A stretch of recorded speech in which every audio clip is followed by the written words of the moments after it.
సమయం రాకుండా ఏదీ జరగదు. రామయ్య సన్నిధిలో నిరీక్షణ ఉంది, చీకటి మాత్రం లేదు.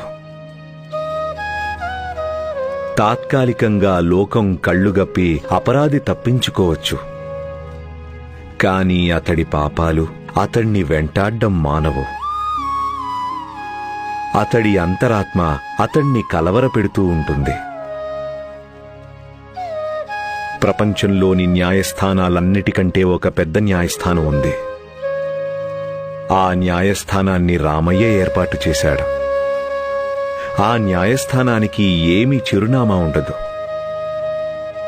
అక్కడ న్యాయాధీశుడు కూడా ఎవ్వరూ ఉండరు.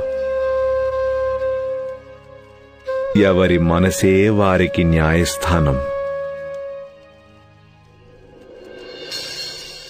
ఇక ఆ మనసే ఒకరోజు